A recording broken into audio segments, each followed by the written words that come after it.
รับมือภัยพิบัติต้องเกี่ยมไว้แผนขนแผนเงินและพาหนะตลอดฤดูฝนนี้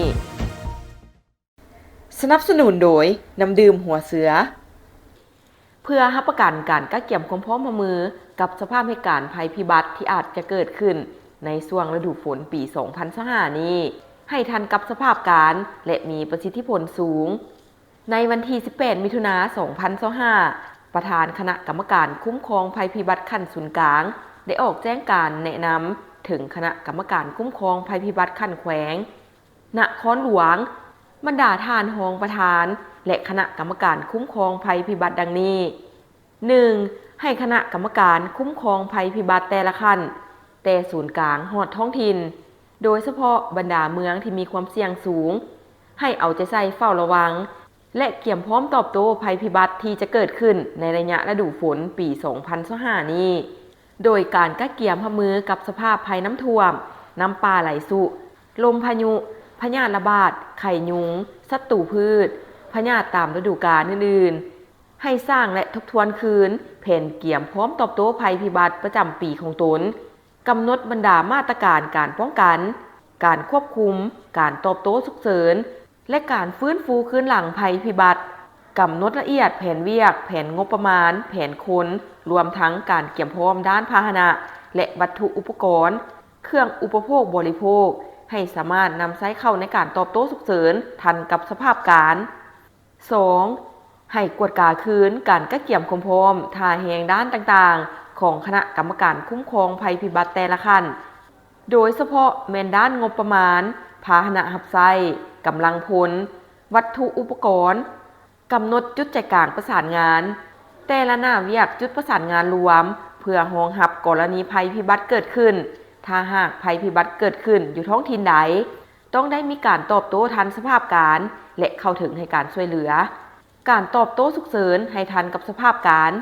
3. เคียงคู่กับการกักเกี่ยมความพร้อมตอบโต้ต่อภัยพิบัตินั้นก็ให้เอาใจใส่เพิ่มทวีเวียกงานป้องกันการลดพรความเสี่ยงและเกี่ยมพร้อมรับมือกับภัยพิบัติโดยให้คณะกรรมการคุ้มครองภัยพิบัติขั้นท้องถิ่นแขวงนครหลวงและเมืองลงฮอดบ้านสร้างแผนลดพรความเสี่ยงภัยพิบัติและแผนเกี่ยมพร้อมตอบโต้ฉุกเฉินในแขนงการของตนพร้อมทั้งจัดตั้งขบวนการฝึกซ้อมตามสภาพเงื่อนไขตัวจริง 4. แขนงกสิกรรมและสิ่งแวดล้อมเอาใจใส่ติดตามสภาพอากาศระดับน้ำโขงและสาขาแม่น้ำโขงอยู่ใน29 สถานีเพื่อแจ้งเตือนอยู่พื้นที่ที่มีความเสี่ยงของแต่ละแขวงและออกอากาศทางวิทยุโทรภาพข้อความทางโทรศัพท์และสื่อสังคมออนไลน์เป็นปกติพร้อมทั้งกวดกาคืนบรรดาพาหนะอุปกรณ์จักสูบน้ำระบบชลประทานแนวพันธุ์พืชสัตว์ให้ข้อมูลข่าวสารเพื่อรับมือกับสภาพภัยพิบัติที่อาจจะเกิดขึ้นกับชาวเกษตรกร 5. กำลังป้องกันชาติป้องกันความสงบกำลังสาวหนุ่มองค์การมหาชนทั้งศูนย์กลางและท้องถิ่นก็เกี่ยมความพร้อมทางด้านแผนการพาหนะอุปกรณ์กำลังดำเนินการฝึกซ้อมเพื่อให้การช่วยเหลือฉุกเฉินกอบกู้ผู้ประสบภัยทันเวลา 6. แขนงอุตสาหกรรมและการค้าชี้นำภาคส่วนคุ้มครองเขื่อนบริหารจัดการน้ำของบรรดาเขื่อนให้เป็นระบบเพื่อบ่ให้ปล่อยน้ำออกจากเขื่อนเป็นปริมาณน้ำหลายอันจะเฮ็ดให้ส่งผลกระทบต่อชีวิตและทรัพย์สินของประชาชนที่อาศัยอยู่ใต้เขื่อนพร้อมกันนั้นก็รับประกันในการสนองพลังงานไฟฟ้าให้สามารถนำใช้ได้เป็นปกติและนำใช้ได้ในระยะฉุกเฉินในแจ้งการแนะนำยังเน้นให้แขนงการต่างๆกักเกี่ยมความพร้อมตามภาระบทบาทและหน้าที่เวียกงานของตนให้สูงขึ้น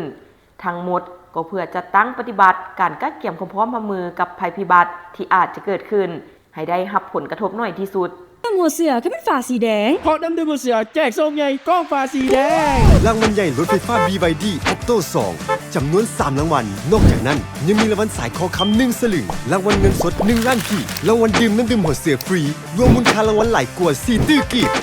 ง่ายๆเพียงส่งรหัสกล้องฝา8 ตัวเลขไปที่ Facebook Messenger Page Tiger Head แจกรางวัลทุกๆมื้อผ่านระบบ Messenger และยังลุ้นรางวัลใหญ่ประจำอาทิตย์และประจำเดือนผ่าน Facebook Live ตั้งแต่มื้อนี้จนถึงวันที่30 กันยายน 2025 นี้เท่านั้น